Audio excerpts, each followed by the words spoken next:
You're listening to a Mamamia podcast. Mamamia acknowledges the traditional owners of land and waters that this podcast is recorded on. Hello and welcome to Mamamia Out Loud and to our Friday show where we take a break from the news cycle and gosh, this week it's been quite the news cycle and breathe out. I know, this is my ASMR and I'm trying to make it better but it's just still icky. Today is Friday the 13th of September and my name is Holly Wainwright. I'm Jessie Stevens. And I'm Vernem, filling in for Mia today. You can normally hear me on our daily entertainment podcast, The Spill. On today's show, are your female friendships being sabotaged by affirmation culture? Also, makeup, a book, and a Jessie-endorsed true crime doco, its recommendations. And our bests and worsts of the week include a pet death, a break-in, and a dodgy passport picture. But first, Jessie Stevens. In case you missed it, Dave Grohl, 55, has fathered a child outside his 21-year marriage, and we know this because he posted about it on Instagram. Why did he post about it on Instagram? His wife was holding a gun to his head. I don't have evidence of that, but that was the sense I had. The lead singer of the Foo Fighters shared a tile to his 1.5 million followers on Wednesday that read, "I've recently become the father of a new baby daughter, born outside of my marriage. I plan to be a loving and supportive parent to her. I love my wife and my children. I'm doing everything I can to regain their trust and earn their forgiveness. We're grateful for your consideration towards all the children involved as we move forward together." Grohl and his wife, Jordan Bloom, have 3 children together, the eldest of which is 18. Holly, are you shocked by this news? It's just embarrassing. I can't overstate how much Gen X men love the Foo Fighters, right? Oh, It's Foo just- Fighters. So I had to look him up. Yeah. Because I didn't know who he was. The You didn't Foo- know who Dave Grohl was. He was in Nirvana with Kurt Cobain. oh, Oh so my he's God. old school. Yeah. Old school cool. So he was in Nirvana with Kurt Cobain and then he went on to form the Foo Fighters, who are an enormously successful band, obviously, but like Gen X white dudes love the Foo Fighters so much. And I don't It's like their church. I don't know a heap about him, but my gut, you know how we have our bad men radar and like we have, a gut feel. I had a relatively good feel about Dave. He has, well, there's a little Taylor Swift problem, but apart Okay. from that, he's generally been seen as a good dude, came through a difficult time, blah, blah, blah, blah, blah. This is so embarrassing. What's embarrassing about this is 55-year-old men should not be posting apology declarations like this on social media. They don't understand it. No. They don't do it right. It's just mortifying. Keep it to yourself, Dave. What I find more embarrassing is the type of post, because it's not a notes app post. It looks like he made it on Canva. This is what I mean. The He font's doesn't weird. understand. And I was Sounds looking weird. at the Yeah. rest of his grid, and he likes to do a lot of personal essays. Black font, white background. So it had to fit his aesthetic. So he had to be like, I'll do the post, but just let me work on the creative outlet. It's for it. mortifying. The other thing that's worth noting is so he has quite a very well-selling memoir called Storytellers that's like collections of writing and whatever. It's coming out with a new edition in October. Oh, And the sound we can probably hear is the publicists and the publishers scrambling to be like, how do we incorporate this horror? Some people are very upset about it and some people say it's Swifty's revenge. Because you're right, Jessie, I've always thought he was a nice guy, but then he made a dig at her about he said, does I she actually lip have to, sync? we actually play live. yes. Yeah, that was him. That was him. Oh, Dave. Well, look, we're not here for the silly little gossip. What we do here is we're cultural commentators. That is exactly what we do here, Jessie. We notice and unpack cultural trends. And this reminded me of a social phenomena that I've seen reported on lately, and it's very serious. And I would like you both to listen up. There was an article on Mamamia with the headline, "Cozzy lives means no one can afford secret second families anymore." And when is Dave Albo... Grohl is being hit by that. Exactly. It gets all of us. When is Albo going to address that in front of Parliament is my question. The theory originated on Twitter and TikTok, and it's based largely on vibes. They believe that there are less second families than there were in, say, the 80s and 90s. Some tweets read, "Bring back affordable second families." Most people can't even afford half a family. There are calls for an academic paper to be written on the decline It's of these such Gen X families. privilege, isn't it, that he can It is. afford to have this second family. Boomer Yeah. privilege. Oh, yeah, but you I don't had think 3 our generations families. are going to get that. Exactly right. I reckon maybe that's why Dave had to post, because he's probably got to crowdfund his second family. How am I going to support them? I know we shouldn't laugh because there are real people affected by this, but Lol. Think about your female friendships. If you vent in real life in your group chat about your relationship, do you expect that your good friends will say, yeah, babe, you're so right. They're being a total dick. Don't beat yourself up about that. If you vent in real life or in your group chat about your boss, do you expect that your female friends will say, yes, they sound like a complete idiot. They don't know how lucky they are to have you? And if you vent about your kid or your parents in real life or in your group chat, do you expect them to say, it's so hard, doll, you're doing a great job? I think the answer to all of those things is yes. Absolutely, yes. It's your job. My answer is absolutely yes. And if yours is too, then your friendships might have been infected with affirmation culture, as expressed in an article in The Cut by Catherine Jezza-Morton. Affirmation culture, this idea is that the lens that we view the world through is mostly filtered by the idea that us women, because it's mostly women who are part of this culture apparently, we have a lot to deal with in this world. And we're usually treated unfairly, and the bar is high for us, etc., etc., etc. And so within our groups of female friendship, we need our view validated, and we need support and validation and recognition. A sign of good friendship, of loyalty, is being on your side no matter what. We want our groups to hold us up, not hold us accountable for things that we, God forbid, might have fucked up for ourselves. But apparently this isn't good for us. Em, do you recognise affirmation culture in your friend group? Yes, I have a lot of affirmation friends. I am not one of them. What? I'm an anti-affirmationer. I thought you were very yes girl, slay, etc. Yes girl, slay. I am the kind of friend that wants the best for my friends, but it's not unconditional. As in, like, I want the best for my friends, but if I feel like the affirmations won't give them the best outcome they want, I will be that person to tell them so. Okay, we're out to dinner and I say Let's I have role some play. complaints about my husband. Yes. He leaves his towel on the floor and it's wet, and then I have to pick it up. Go. What do you say? I say, you need to talk to him about this. I'm not going to be that friend to be like, oh, that sucks. Let's go order some dessert. Oh my goodness. Otherwise, we Em, need to you're- break this. Because I want the best outcome for your life, because that's my job as a friend, is I care. I want you to fix this You're problem. breaking the social contract. I know. But I do have rules for being the anti-affirmation friend. So it's always like, if you just want to vent to me, I will be that like sounding board. But if you actually want advice, I ask. I'll be like, do you want to know what I really think, or do you just want to vent to me? Oh, this is very good. that's She's smart. very evolved, because is it's smart. true. I do not want criticism unless I've asked for it. Yeah. And I never do it in a group chat. So my friends know, because they know that I'm the anti-affirmation. If they're complaining about something and they're wanting advice, they know I have something to say, because I'll just stay silent and I'll just read all their messages, and then I'll message them separately. And I don't actually message. It's always a voice note, because I don't think it comes across well in message. So hold on. Back to role play.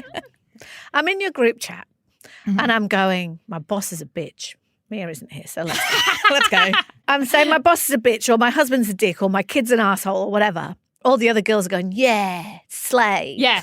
Yes, that's what they say. Not that. Or just like a little thumbs up. Yeah, they're like little Little thumbs up. They're like, heart. oh, Agree. I know. darling." You're not saying anything. I'm not saying And then the anything. next thing quiet. that happens is in my DM, I get a voice note from you I get a saying- message first saying, do you want my actual thoughts? Right. And then I get a voice note from you that might say, have you considered that the reason that your boss is a bitch is because you're not very good at your job? Is that what's going to happen? I'm not mean. So, but I will bring up stuff like, hey, maybe she acted this way because you did say this to her. And is that what you honestly want? So let's say, you've talked on the show before about dating, and you're sitting there going, oh my goodness, he hasn't messaged me back. It's just bullshit, because he really led me on with blah, blah, blah. What do you want from your friends? Because do you want your friends to be like, okay, he sounds like a dick, you're out of his league, you're too good for him, blah, blah, blah. There's a script. I'll read from it. Yeah. Or do you want them to be like, actually, well, why don't you message first? Or do you want like active advice? That's where I struggle, because all of my friends are affirmation friends. So I'm the one that isn't. So they come to me for that one thing that they need, whereas I have to train one of my friends to be the anti-affirmation friend for me. Do you literally do, am I the asshole? Like, you know what I mean? So you'll be, this guy isn't calling me or whatever it is, blah, blah, blah. Tell me what I'm doing wrong. Yeah, and I'm the commenter. That's like the top comment, where I either tell them they're the asshole or that they're not. See, Jessie? the thing is, I know I'm the asshole. Yes. There's no doubt. If you think I don't have the self-awareness to know that I'm delusional most of the time, you're very wrong. I know that I'm not being fair right now in my venting.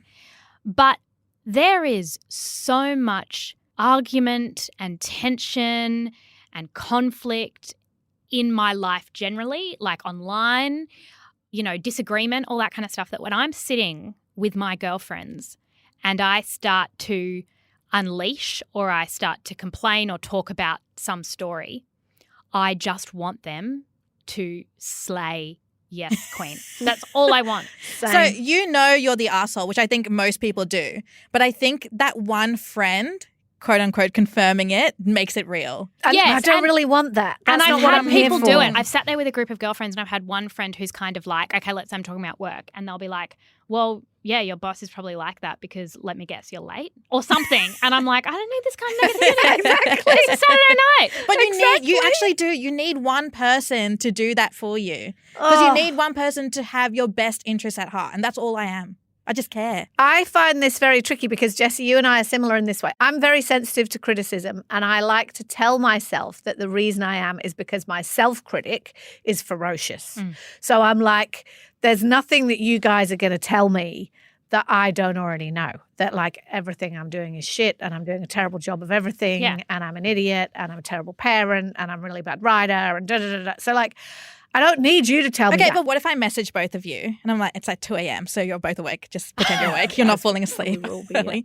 And I'm like, hey guys, I'm doing something really crazy. I'm about to go over to a guy's house. No, I'll say no. I think he has a girlfriend as well, but I just really, really like him. Oh, no, I'll say no about that. I agree. I would say no. We're sitting around at dinner on a Saturday night after you've done it. Yes. I am going, well, you know what?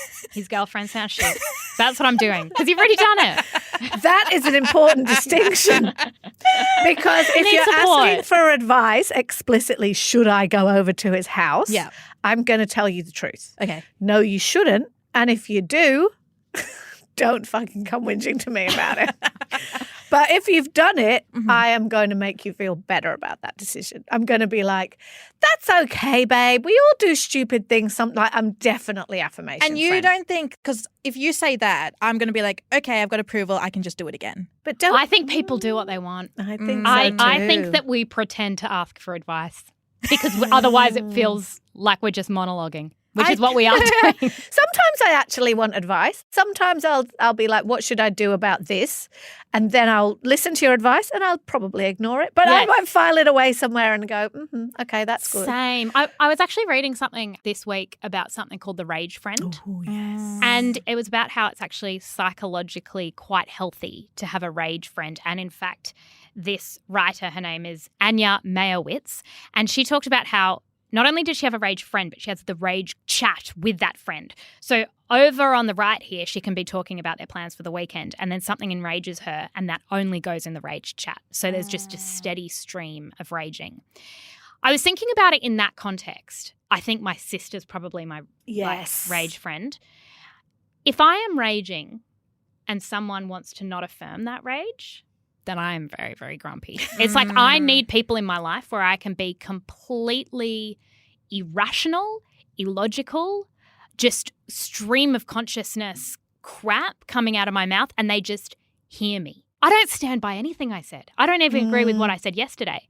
But I think that there is something psychologically healthy about just having that outlet. Do you guys have a rage friend? I think affirmation friends can be rage friends, but I think if you're like me, an anti-affirmation friend, you lose the right to be the rage friend.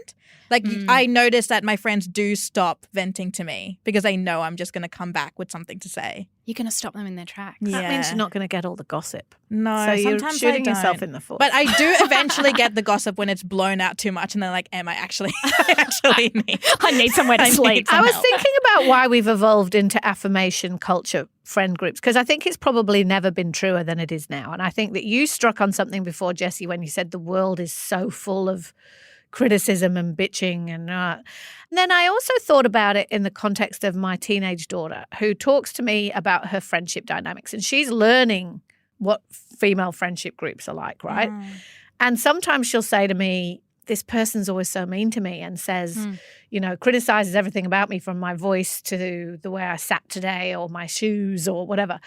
I'll say to her, real friends don't do that. Am I breeding affirmation culture in her? Because I genuinely believe that real friends don't do that. Real friends might call you out on something that's bad for you, but they're not like sitting there picking you apart. I think that girl's just a bully. Well, yeah, but I think that many of us have had those experiences in our lives as we've been teenagers or learned about dynamics. And so that's why I think we believe the markers of our mates is like they'll never do that. Because there's something about affirmation culture that is socially and emotionally intelligent, right? Which, Em, you're talking about too. It's like you can tell when they just want you to agree. And women are very good at subtle cues, at going, she just wants me to nod and smile and offer to buy her a drink. Yeah. And then I will do that.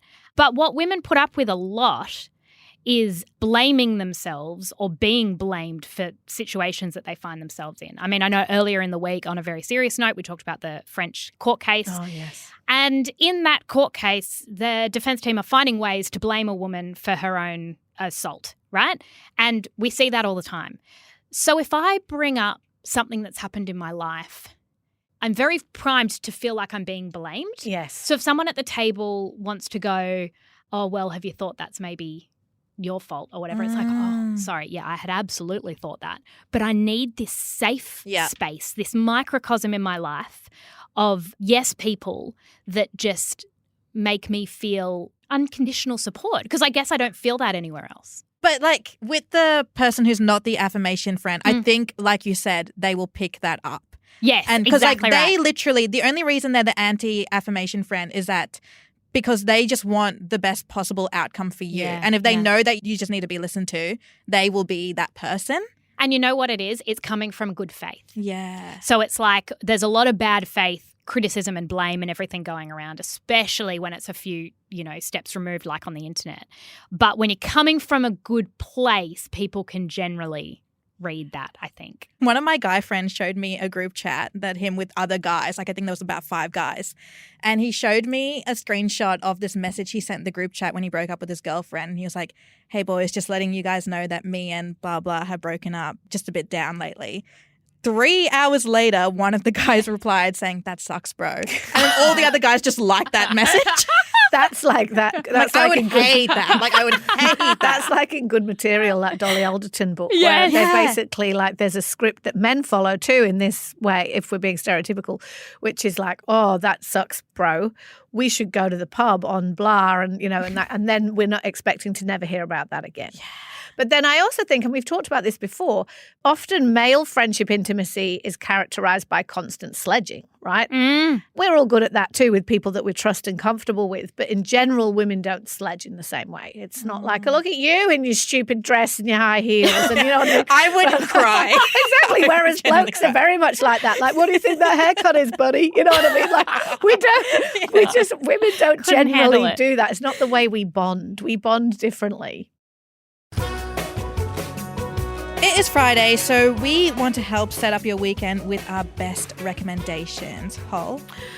I'm going to recommend 2 makeup products today, and Jessie needs this recommendation, as she's going to tell you about later in our best and worst session. I've spoken before on the show, although not for ages, about how my holy grail is foundations that aren't quite foundations. Like really Buildable? Good bases that are light. Like a primer. Well, no, not like a primer, like a tint. Oh, a tint. Because as you get older, I always remember some fancy makeup lady saying that one of the most age-friendly things you can do for your skin is to even your skin tone, right? Because your skin tone goes all funny as you get older, and mine certainly is hormonally patchy. But heavy coverage, not your friend. Settles in lines, cakes on hard, picks up all the texture changes that you get with hormones anyway. So I love really light foundation, but that still does a thing. And good for summer too. Very dewy. 2 good ones that I've been loving lately so hard that I'm on empties with them now. One of them you can buy at Chemist Warehouse. It's called Mavala. Mavala is a Swiss makeup brand, and they're really famous for their nail polish. They sell it in tiny little bottles, and it's really, really good nail polish. It's true. So that's a side reco. They're only about $8 too, those nail polishes. sponsor. But they do this serum foundation that is $50, so it's not super cheap. Serum foundation. Yeah, so it's like serum liquidy. foundation. And so it's really light, but it's just got the perfect texture for me. Like, you know, sometimes I'll buy even quite an expensive one that's a serum-y foundation and it'll be too slippery or too oily or the pigment goes patchy with the product. This is like glides on like silk. Yeah, I get a bit shiny with a few of them. I'm a bit of a shiny Yeah. gal, so yeah. Not great. And the other one, which is a little bit more expensive, so I'm sorry, everybody, but it is really good, is Bare Minerals Complexion Rescue Skin Perfecting Tint, right?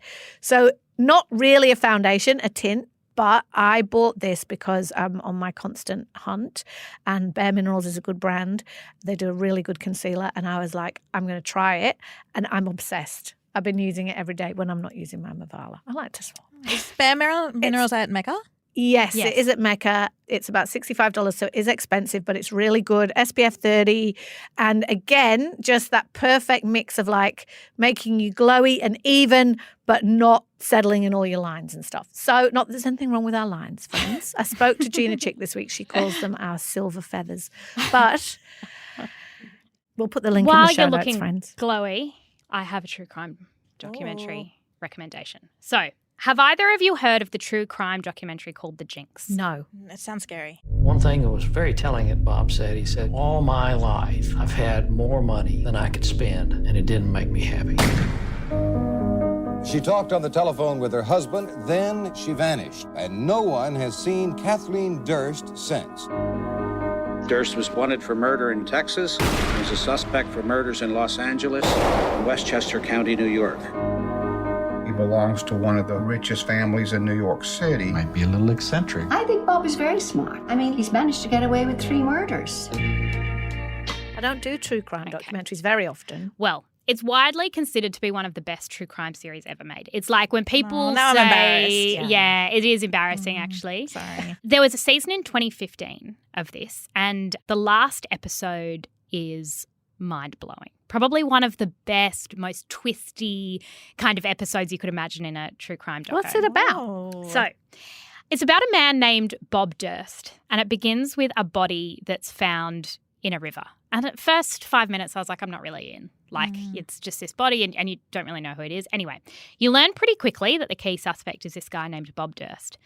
But it turns out that's just not what the show is about. The show is about the fact that he is a multi-millionaire. He's the heir to a real estate company in New York. And what he does is this body has been dismembered and thrown in a river. It's proven that he dismembered the body, but he has to defend himself in court. And he can obviously afford the best defense team ever, and he does. And so the stories that he tells about what happened are just, you're laughing, you're like shocked at it all. What? But the other question that comes up in this first season is, hang on, what happened to his first wife who disappeared? And what happened to his best friend who was murdered? And did he do both of them? So that season went down in history books. Now, April of this year, 9 years after the first season, the second season drops. Ooh. As The Jinx aired, Bob and I spoke after every episode. He was very nervous, and I thought to myself, he's gonna run. My captain told me, whatever you do, don't let Robert Durst get away. Bob is going to flee the country, never to return. And of course, that didn't happen. Hello, this is a prepaid call from Bob. Bob? I was arrested this afternoon. Oh, boy. The documentary, the first one, uncovered new evidence. This final scene in this first season was explosive. And that new evidence set a sort of precedent for a new trial. And the second season is all about this new trial. He sits there, it's during COVID. He's like cross-examined. The genius, in terms of like being a fly on the wall in a courtroom, it is outstanding. I think that Bob Durst himself was cross-examined for something like 7 full days.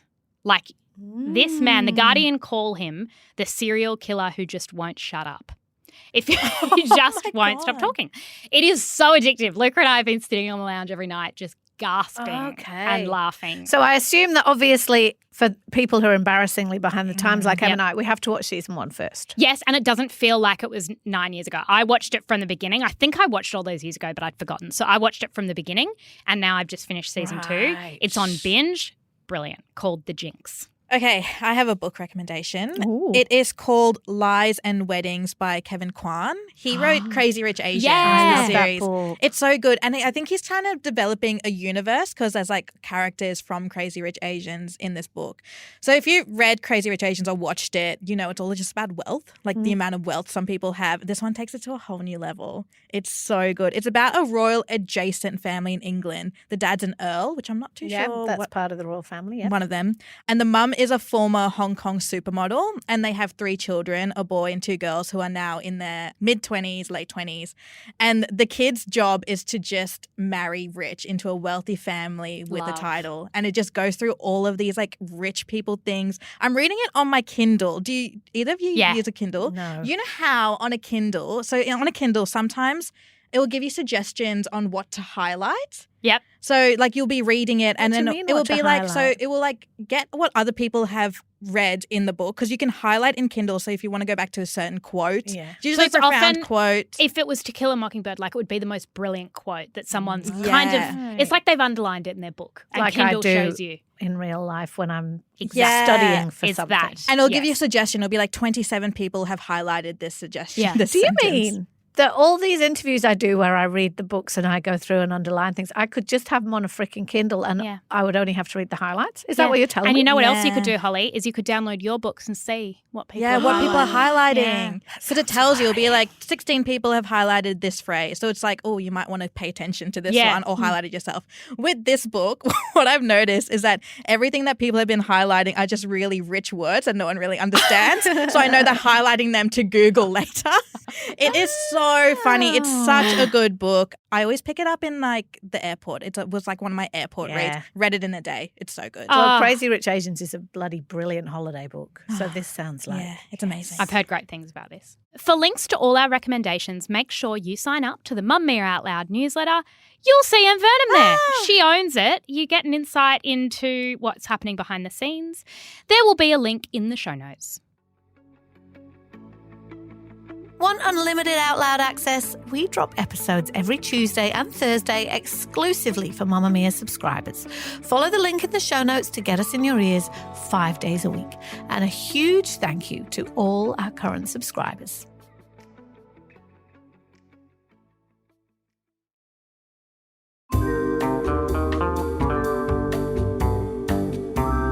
It's time for Best and Worst. This is the part of the show where we share a little more from our personal lives. There is no judgment, highbrow, lowbrow. Holly, what is your worst?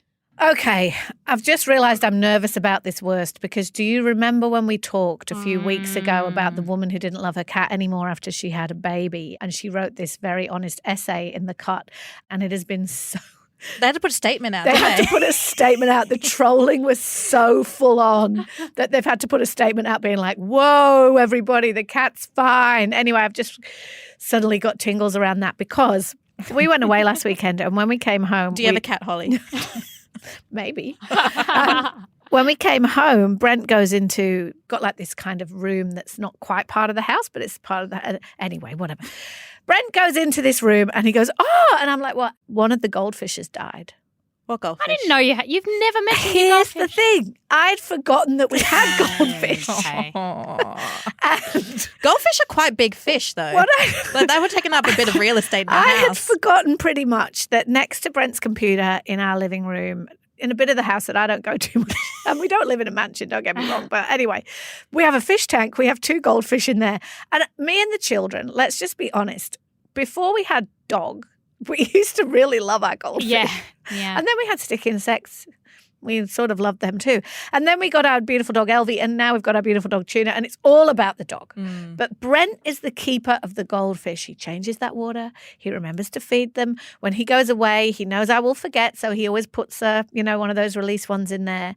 Aww. And so my worst is that when we got home and we discovered that one of our goldfish had died, and these goldfish have been with us for a lot of years. Like, They live a long time. When I last really remember interacting with the goldfish is when we moved down the coast, which is 3 years ago. I held them on my knee in their tank the whole way so it didn't spill and we could so these fish have been with us a long time.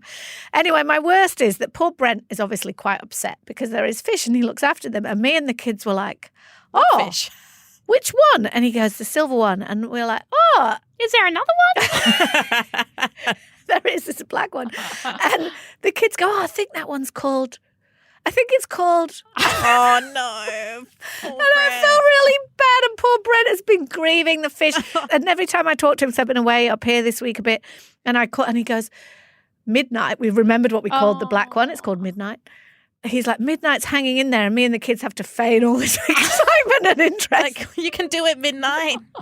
Yeah, How did we put the fish to rest? You keep trying. Yeah, how did you... Do you really want me to admit how we did that? Yeah, we put it in the bin. We would have buried it, but the dog would just dig it up. Yeah, no. And then that's a sadder. I could put it in the veggie bed. That might be good. But anyway, I'm sorry for all the goldfish lovers out there. That's my worst. Terrible, selfish people, and poor Brent is unsupported in his grief.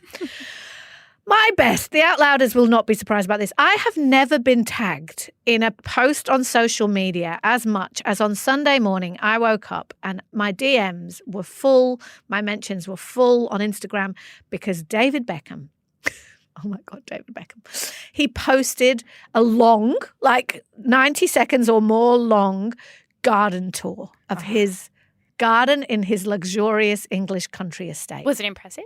Morning. So, pretty impressive. Look at these spring onions. Plum trees. Plums are over now, I think. But then we've got all these amazing wildflowers that we have in the house that I've planted. Tell you what are doing very well over here. Kale. Look at that. Oh my God. He was wearing a flat cap. He introduced us to his chickens. Then he showed us all around and he showed me his cabbages, which are unbelievable, and the potatoes. And I've never really wanted to be rich. I mean, obviously, like everybody, I'd like to be comfortable and not have to worry about money and blah, blah. But I've never been like, oh, I want a Maserati and a mansion. Like, that's not my vibe. But when I saw this garden, I was suddenly like, I want to be as rich as I can possibly fucking get so that I can have those veggie beds. He is like got these amazing, and I thought he lived in Miami because he runs a football team there. So I don't know who's looking after the garden every day. But anyway, his garden is astoundingly Because he's got his good. bees too. His bees must be near his garden. He has bees. He's making honey. He has chickens.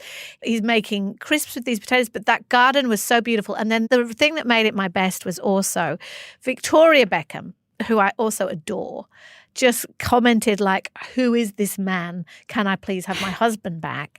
And those among us who feel misunderstood in our passion for gardening really resonated with that. It's like how you and Mia talk to me when I start talking about the fact that I grew some potatoes, or that I maybe have put my tomatoes in a bit early this year, and you're just looking at me like, she used to be interesting. That's how Victoria feels about David, and I understand it. And one very smart out louder said to me, it's time to swap Brad Pitt, because he's problematic. Oh, good point. For David Beckham, and I think I can get on never board. has a truer word been spoken. David Beckham's garden tour is my best of the week. Oh, I love it. Em, what's your worst? Okay, my worst was having to go pick up my passport because I got a new passport photo. Are you going away? Is this why you need I'm going one? away at the end of the year to Singapore. So I did it really early, and it was kind of like one of those things where you could select whether it's sent to you, like to your home address, or whether you want to pick it up. And my mum told me to pick it up because she's scared that I would lose it or something will happen. So I ticked that box, and then it was in the back of my mind. And then I got an email saying, hey, we can only hold this passport for a month. So it's nearly a month. So you Get need a to wriggle come on pick it up. that. So I have this weird thing, which if Mia was here, she'd be like, have you talked to your therapist about it? And I have. So I have talked about this. I have this weird thing where I get really anxious doing public chores by myself because I don't want to get things wrong and I don't want people to laugh at me. Like, I don't want to like push a pull door. An kind example. Of thing. Oh, that kind of thing. Yeah, like really small things. So when I do public chores by myself, I really have to plan it out in my head. It's so weird. So you need like an errand friend. Yeah, I need an errand friend. Oh. And it's when you do it on a weekday, it's really hard. So what happened? So I went to go pick up my passport, and here's where things went wrong. I went to the post office. I meant to go to the passport office. Oh. So I lined up. I went to the post office, and I was like, yeah, I'm here to pick up my passport. And he was like, what do you mean? And I was like, I literally talked to you. Like, you do not remember me. And he was like, no, you have to go to the passport office. And there was like heaps of people in the room. Oh, no. He's like, you have to go to the passport office. We can't do that. It's a legal document. And something came over me where I didn't really think. And I just said, can you lower your voice? Ooh. Good girl, though. And he was taken aback, and then I was taken aback, and then we both just stood there in silence. And then I just went, got it. See ya. Thanks so much. And then I left, went to the passport. It was fine. I got my passport. He was probably rude in his tone. Yeah, he was just loud. It was loud because I was like, people are listening. Friend. People are listening behind me. They're seeing this interaction happen. And I'm being very quiet and polite and demure. Yes. And he's going, no, we're the post office. I know you're the post and office. I was like, lower your voice. I will say, and big love to post office workers who are listening, right? Like 99% of you, great. There are the odd post office workers who, when they have to correct your passport form and tell you that you've made an error, they enjoy it. They do. There's a look in there, and then they can be others are watching as well. Yes. They're like, oh, watch this go down. Exactly. I've been burned. And so I respect you saying, please lower your voice, sir. You are mansplaining how to pick up my passport.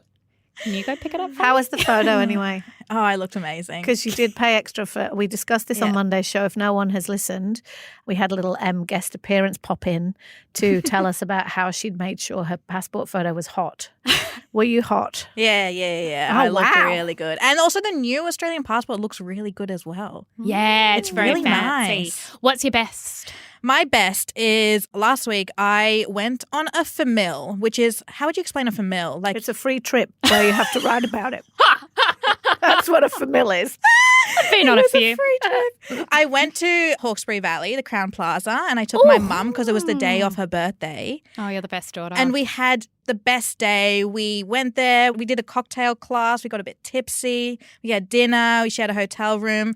And it was one of those moments where, like, I think my parents and my grandparents kind of struggle to realize what I do for work. They don't really get it. Well, that's because you get to do things like that. Yeah. And that doesn't seem like work. No, it's so true. Until we're like at dinner and Out Loud is like, hey, I've listened to you on Out Loud. Yeah. And then my dad full freaks out. He's like, get a photo with her, get a photo. I'm like, I'm not asking her for a photo. That's a bit weird. But it was like at dinner, like she was a bit tipsy, so I'll give it that. So I'm not sure if this is authentic or not. But I just saw like she like was like, oh, you're in a good place. Like she just kind of looked and she was like, oh, you've done something. I'm proud. Like, yeah, proud. And it's so nice. Oh, like, I I just love felt that. really good that I could take her on this little trip to Hawkesbury Valley. It was so sweet. Oh, I love that so much. Okay, Jessie. My worst is that on Sunday morning, I had like a lunch thing I had to go to.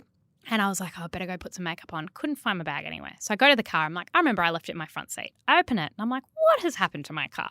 And it has been like upended, pigsty, like everything from the console and the glove box had been taken out. Which is like, different to your normal car. Slightly, Okay. which was interesting because I wasn't the first one to look at the car this morning. Luca was. Like, Luca had seen it and just assumed that's how I lived. And I was like, that actually wasn't normal. And he did say, yeah, I wondered why the door was open. I was like, I don't leave my door open. I just left it unlocked. Oh, darling. Anyway, so I'd been robbed. Oh. But So your car got broken into, but then when I asked her, did you get broken into, she said, can you break into something that isn't locked? according to insurance companies, no. So I had left that a little bit unlocked. And the only thing they'd taken was my makeup bag. The only thing? The only thing. And there was nothing of But that value would have in been there. the most expensive thing. It's honestly, it has really ruined my week because I, like Holly, I don't have aspirations to be rich. I don't have designer bags, don't have fancy clothes. Makeup is my one thing that I care about. And there would be a bronzer from 2015 that you're like, it doesn't, like I can't get it again, so I have to savor it. And like I got this incredible palette from the last time I was in the US and it had it's a really big bag and it had like all my eyeshadows and brushes and foundation and I then had to go to this lunch and it really threw a spanner in my weekend. I had to go to Mecca, Sephora, all of it with Luna that afternoon, and it was such a shit shopping trip as well because it wasn't fun. Yeah. It was like, no, I genuinely just need an eyebrow pencil. And makeup shops are meant to be fun. It's meant to be fun. And I'd bought like just the week before like this Charlotte Tilbury mascara that I'd never even been able to use. Oh, anyway, no. Pray for me. That's an expensive that's problem. huge. And also going and buying all makeup at once brings you very close up to just how much No money. one should know. But you No should one be able to should get know. your Mecca loot box soon then. Well, that's what I kept. Every time I spent something, I was like, I swear I should get a gift. Yeah. Like Sephora. Did you not know I got robbed? Give me my gift. Robbed. I deserve free things. Poor Jessie. My best is that I got my hair done last week and, summer's coming, it's getting warm. And my hairdresser said, do you want to try the Scandi hairline trend? Have you guys seen this on TikTok? No, what's a Scandi hairline trend? Holly, I just feel like you could be into it. So I had seen it on TikTok, but I didn't think I was cool enough to do Mia it. keeps talking about Scandi things. Yes. She keeps saying, I'm doing like Scandi style. I'm like, what is she talking don't know. about? Do we mean Scandinavian? Yes. Just to see. Okay. Yeah.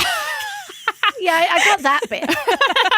I'm like, okay. Anyway, I don't continue. know Sorry. what she's talking about either. I just keep nodding. Interesting. But what it is basically is they get all your baby hairs and your hairs at the front, and I've got a lot because postpartum. Oh, yeah, I see. And they paint them and bleach them basically. And it looks very kind of Nordic Scandinavian. It almost looks more blonde and more natural and more sun-kissed because it's what happens during summer to your hair. And anyway, I did this. I have just felt so cool because I have my finger on the pulse. Like, not me, but she did. And it does look very nice, your hair. It looks really good. It looks fresh. You know how like balayage was in for a while where it was like your darker roots or whatever, but she just nailed it. And I actually love going to the hairdresser at the moment because it's 4 hours in a chair. Oh, that looks nice. I couldn't do that. I'd look crazy, but it looks nice. I think you should try it. I did the Scandinavian. Blonde baby hair. I have dark brown hair and now I have a white fringe. Lovely. Just hopping on the trend. That would be awesome. It would be very Billie Eilish of you, I think. Friends, you know that our best and worst is our chance to be frivolous and silly. Please jump in the Out Louders group and tell us what your best and worst of the week have been. And that is all we have time for today and this week. A massive thank you to you, Out Louders, for being here with us all of this week. And a very big thank you to our team. That is executive producer Ruth Devine, senior producer Emeline Gazilas, our audio producer is Leah Porges, and our social media producer is Isabel Dolphin, otherwise known as Dolph. Goodbye, friends. We'll see you next week. And before we go, if you watched the presidential debate on Wednesday, like we did, or maybe you didn't, you just want a debrief, then yesterday's subscriber episode, Holly, Mia, and absolute expert Amelia Lester did a deep dive. Here's a little taste. Can I just share my cynical thought on the Taylor endorsement? The timing was pretty interesting to come out immediately after the debate. I think to some extent stole Kamala Harris's thunder on what was a sort of resounding victory in the debate. It just made me wonder, would she have sent that Instagram had Kamala Harris not done so well in the debate? Was she waiting to check that she wasn't backing a dud? Oh my God, that's literally what Jessie said. And I was like, absolutely not. Like, first of all, there is a link to that episode in the show notes. See ya. Bye. Shout out to any Mamamia subscribers listening. If you love the show and you want to support us, subscribing to Mamamia is the very best way to do so. There's a link in the episode description.